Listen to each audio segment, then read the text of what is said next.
2023 ഒക്ടോബറിൽ Australian parliament സമിതി ഒരു മലയാള ചലച്ചിത്ര താരത്തിനോടുള്ള ആദരസൂചകമായി അദ്ദേഹത്തിന്റെ സ്റ്റാമ്പ് പുറത്തിറക്കി.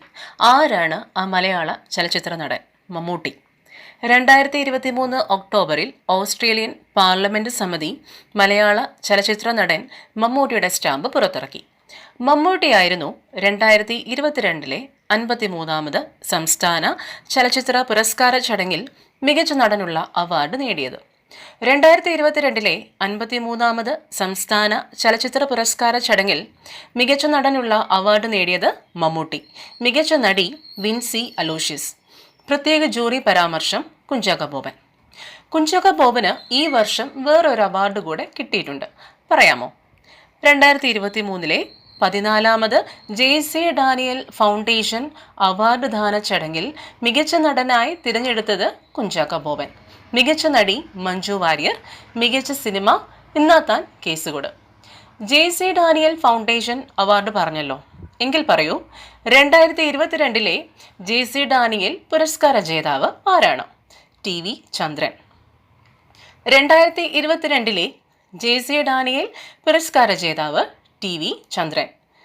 TV എന്ന് പറഞ്ഞാൽ എന്താണ്? ടെലിവിഷൻ അല്ലേ?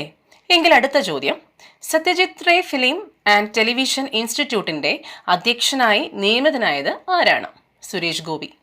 Satyajit Ray film and television ഇൻസ്റ്റിറ്റ്യൂട്ടിന്റെ അധ്യക്ഷനായി നിയമിതനായത് സുരേഷ് ഗോപി. എങ്കിൽ പറയൂ, പൂനെ ഫിലിം ആൻഡ് ടെലിവിഷൻ ഇൻസ്റ്റിറ്റ്യൂട്ടിന്റെ പുതിയ അധ്യക്ഷൻ ആരാണ്? R Madhavan. Pune film and television ഇൻസ്റ്റിറ്റ്യൂട്ടിന്റെ പുതിയ അധ്യക്ഷൻ R മാധവൻ. R മാധവൻ സംവിധാനം ചെയ്ത ആദ്യ ചലച്ചിത്രം ഏതാണെന്ന് പറയാമോ? Rocketry the Nambi effect. R Madhavan സംവിധാനം ചെയ്ത ആദ്യ ചലച്ചിത്രം റോക്കറ്ററി ദി നമ്പി എഫക്റ്റ്.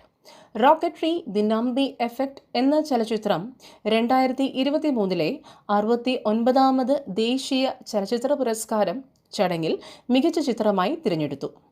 2023 69ാമത് ദേശീയ ചലച്ചിത്ര പുരസ്കാരം മികച്ച ചിത്രം റോക്കറ്ററി ദി നമ്പി എഫക്റ്റ്. 69ാമത് ദേശീയ ചലച്ചിത്ര പുരസ്കാരം പറഞ്ഞു. അങ്ങനെയെങ്കിൽ 69 തിരിച്ചിട്ടാൽ 96. ഒരു 96ാമത് പുരസ്കാരം കൂടെ പറയാം. അതായത് 2024 96ാമത് ഓസ്കാറിൽ ഇന്ത്യയുടെ ഔദ്യോഗിക എൻട്രിയായി തിരഞ്ഞെടുത്ത ചിത്രം 2018 എവരിവൺ ഈസ് എ ഹീറോ. 2024 96ാമത് ഓസ്കാറിൽ ഇന്ത്യയുടെ ഔദ്യോഗിക എൻട്രിയായി തിരഞ്ഞെടുത്ത ചിത്രം 2018 everyone is A hero. 2018 everyone is A hero എന്ന ഈ ചിത്രത്തിൽ അനൂപ് എന്ന നായക കഥാപാത്രത്തെ അവതരിപ്പിച്ചത് ടൊവിനോ തോമസ്. ടൊവിനോ തോമസിന് അടുത്തിടെ ലഭിച്ച അന്താരാഷ്ട്ര പുരസ്കാരം എന്താണെന്ന് പറയാമോ? 2023 നെതർലൻഡിലെ ആംസ്റ്റർഡാമിൽ നടന്ന അന്താരാഷ്ട്ര ചലച്ചിത്ര പുരസ്കാരത്തിൽ മികച്ച ഏഷ്യൻ നടനുള്ള സെപ്റ്റിമിയസ് അവാർഡ് നേടിയത് ടൊവിനോ തോമസ്. 2023 മികച്ച ഏഷ്യൻ നടനുള്ള സെപ്റ്റിമിയസ് അവാർഡ് നേടിയത് ടൊവിനോ തോമസ്.